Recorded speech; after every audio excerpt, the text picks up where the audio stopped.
کیا کوئی پتھر تقدیر بدل سکتا ہے؟ حضرت محمد صلی اللہ علیہ وسلم نے اپنی انگلی میں عقیق کیوں پہنا تھا؟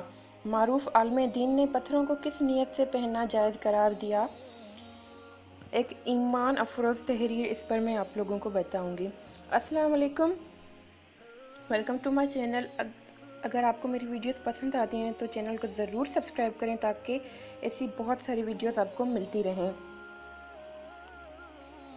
پاکستان کے پہلے مذہبی چینل کیو ٹی وی میں ناظرین کو شرعی مسائل سے آگاہی کے لیے اور ان کے شرعی مسائل کے جوابات کے لیے معلومات پروگرام میں ایک سائل نے پروگرام کے میزبان اور عالم دین مفتی صاحب سے سوال پوچھا کہ انگلیوں میں پہننے والے پتھر اور نگینوں کی افادیت کے حوالے سے اسلام ہماری کیا رہنمائی کرتا ہے؟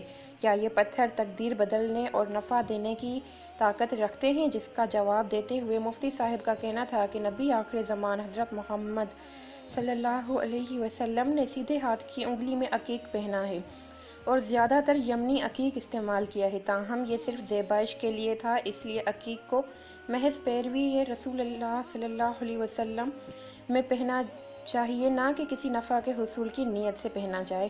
مفتی صاحب نے کہا کہ عقیق ہو یا کوئی اور پتھر ہو، وہ محض پتھر ہی ہیں جو نہ تو کوئی نفع پہنچا سکتے ہیں اور نہ ہی کسی قسم کا نقصان پہنچا سکتے ہیں۔ اس لیے پتھروں اور نگینوں کی نفع پہنچانے کی باتیں، جیسے فلاں پتھر رزق میں فراوانی کا باعث ہوتا ہے اور فلاں سے تقدیر بدل جاتی ہے یا فلاں پتھر زیادہ فائدہ مند ہے، بے بنیاد ہیں، جن کا اسلام سے کوئی تعلق نہیں۔ مفتی صاحب نے مزید کہا کہ اللہ اپنی آخری کلام میں انسانوں کو یہی پیغام دیتا ہے کہ سب کا کارساز اور کاتب تقدیر وہی ایک ذات ہے جو انسان کی شریعت سے بھی قریب ہے۔ وہی آسمان سے بارش برساتا ہے اور زمین سے غلہ اگاتا ہے اور جسے چاہتا ہے رزق کشادہ کر کے دیتا ہے اور جسے چاہے اولاد سے نوازے اور جسے چاہے محروم رکھے۔ مفتی صاحب نے بتایا کہ اللہ اپنے کلام میں واضح فرماتے ہیں کہ انسان کو اتنا ہی ملتا ہے جتنی اس نے کوشش کی ہو، یعنی اللہ چاہتے ہیں کہ انسان کامیابی کے لیے اپنے علم، ہنر اور ذو بازو پر بھروسہ کرے، نہ کہ بے جان پتھروں پر تکیہ کیے بیٹھا رہے اور جدوجہد سے عاری زندگی گزارے۔